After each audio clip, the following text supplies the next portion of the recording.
देश भर में इन दिनों गणपति उत्सव की धूम है। तो कुछ ही दिनों पहले श्री कृष्ण जन्मोत्सव भी मनाया गया और अब राधा अष्टमी का पावन अवसर भी आ गया है। तो ब्रजमंडल में राधा रानी जी के जन्मोत्सव की पूरी धूमधाम से इस उत्सव को मनाया जा रहा है, क्योंकि कहा जाता है कि जहां राधा रानी है वहीं श्री कृष्ण मुरारी हैं। राधा के बिना कृष्ण अधूरे हैं और कृष्ण के बिना उनकी राधा। माना जाता है कि इस दिन राधा रानी जी की पूजा करने से भगवान श्री कृष्ण और राधा जी दोनों का आशीर्वाद मिलता है। तो इस खास रिपोर्ट में देखिए लाडली जू श्री राधा रानी की महत्ता।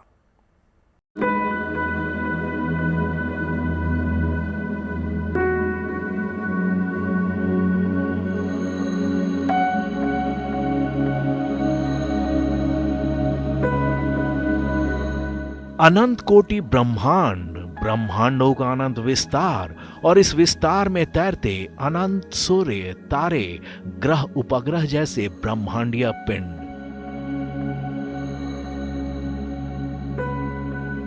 इनकी उत्पत्ति, सोर्स ऑफ ओरिजिन, अनादिकाल से ही हमारे लिए कौतूहल का विषय रही है।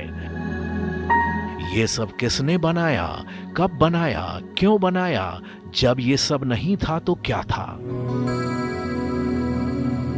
हर काल के जिज्ञासु मनुष्यों के मन में ये सवाल उठते रहे हैं और इन्हीं सवालों का जवाब तलाशते तलाशते इंसान विज्ञान की अथाह गहराइयों में उतरता है। लेकिन विज्ञान की गहराई में उतरने के बाद भी जब इन रहस्यमय सवालों के जवाब पूर्णता में ना मिलकर आंशिक तौर पर मिलते हैं, तो जिज्ञासु मन आध्यात्म के अप्रमेय सत्ता के आगे समर्पण कर सृष्टि के सर्जन, पालन और संहार के हेतु का मर्म तलाशने की कोशिश करता है और जीवन के अनंत प्रवाह में अपने आप को विलीन कर संतोष पाता है। गीता के 10वें अध्याय में सृष्टि की उत्पत्ति का रहस्य उद्घाटित करते हुए भगवान कृष्ण कहते हैं, अहम सर्वस्य प्रभवो मत्तः सर्वं प्रवर्तते इति मत्वा भजन्ते मां बुधा भाव समन्विताः। भगवान कृष्ण कहते हैं कि मैं ही समस्त सृष्टि का उद्गम हूं, सभी वस्तुएं मुझसे ही उत्पन्न होती हैं। जो बुद्धिमान ये रहस्य जान लेता है वो दृढ़ विश्वास और प्रेमा भक्ति के साथ मेरी उपासना करता है। अब सवाल ये है कि अगर भगवान कृष्ण ही समस्त चराचर जगत की उत्पत्ति के मूल हेतु हैं, तो फिर राधा कौन हैं, जिन्होंने वैश्वानर योगेश्वर कृष्ण को भी अपने अधीन कर रखा है। भगवान कृष्ण की लीला भूमि ब्रज में कृष्ण से ज्यादा राधा नाम की महिमा गाई जाती है। राधा तू बड़ भागिनी कौन तपस्या कीन, तीन लोक तारन तरन सो तेरे आधीन। इसका अर्थ ये है कि हे राधा, आप तो अत्यंत बड़भागिनी हैं। आपने कौन सी तपस्या की है कि तीनों लोकों को तारने वाले कृष्ण नित्य आपके अधीन रहते हैं। दरअसल तत्वज्ञानी महात्मा ये मानते हैं कि जगत की उत्पत्ति के हेतु भगवान कृष्ण राधा को अपना प्रेम धन मानकर उन्हें अपने हृदय में छिपा कर रखते हैं। तत्वज्ञानियों के मुताबिक राधा की कृपा के बिना, उनकी इच्छा के बिना कृष्ण की महिमा को जान लेना नामुमकिन है, असंभव है। ये अत्यंत कीमती वस्तु राधा नाम, राधा चरणारविंद, राधा लीला और राधा धाम है। कैसे तुम्हें समझ में आएगा?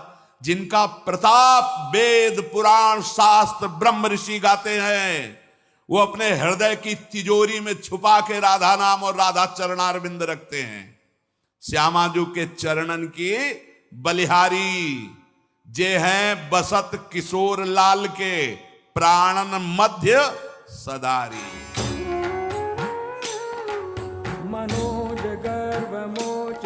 सवाल यह है कि कृष्ण और उनकी आह्लादनी शक्ति राधा में भेद क्या है और एकात्मकता क्या है।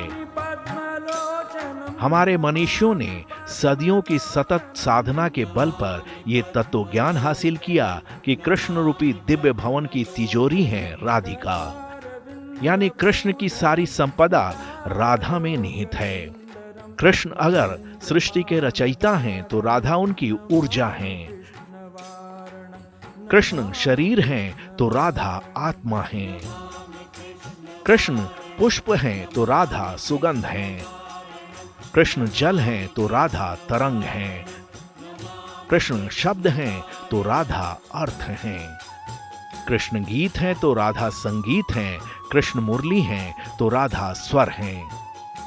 इस अर्थ में देखें तो तत्वतः कृष्ण और राधा में कोई भेद नहीं है। जैसे दूध में घी अव्यक्त तौर पर रहता है, उसी तरह कृष्ण में भी राधा समाहित हैं।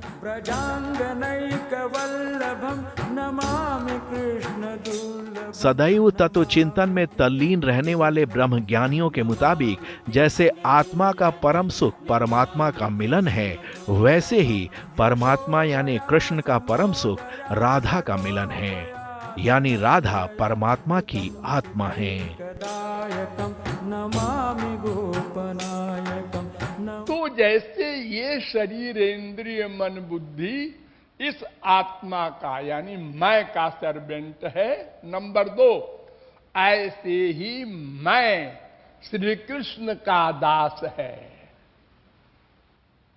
और नंबर 3, आत्मा तु राधिका तस्य तयैव रमणा दसौ। श्री कृष्ण की आत्मा है राधा, स्त्री नहीं, आत्मा। इसलिए श्री कृष्ण राधा की भक्ति करते हैं। विक्रेतु कामाखिल गोपकन्या। साफ है कि राधा के तात्विक अलौकिक स्वरूप को समझ लेना अत्यंत दुरूह है। हालांकि उनकी लौकिक लीलाओं के जरिए सामान्य भक्त अपने जीवन के उत्थान की कोशिश करते हैं।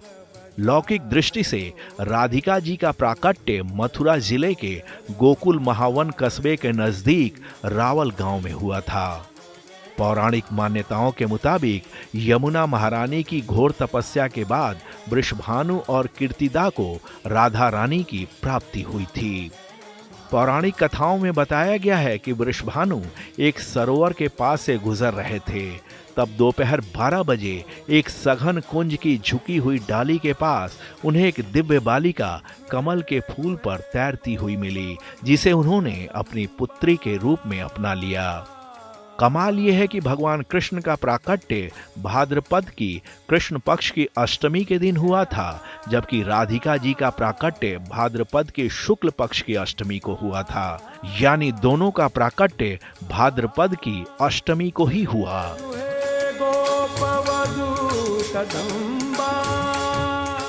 ज्ञानी जन मानते हैं कि आम जीवों की तरह परमात्मा का जन्म नहीं होता, बल्कि उनका प्राकट्य होता है। आम इंसान की आत्मा और शरीर अलग अलग होते हैं, लेकिन राधा और कृष्ण का जो शरीर है वही आत्मा है, और आत्मा ही उनके शरीर के रूप में भासती है। तो किशोरी जी का शरीर किशोरी जी ही है। ये बहुत बार आप लोगों को बताया गया है, भूलिएगा नहीं। राधा कृष्ण का शरीर अलग और शरीरी अलग, ऐसा नहीं। परमात्मा के शरीर नहीं होता, परमात्मा ही अपना शरीर बन जाता है, भगवान ही अपना शरीर बन जाता है योग माया शक्ति के द्वारा। साफ है कि राधा और कृष्ण का अगर किसी युग विशेष में प्राकट्य हुआ तो वो जगत की लीला के लिए, ना कि आम जीवों की तरह जन्म और मृत्यु के बंधन में बंधने के लिए।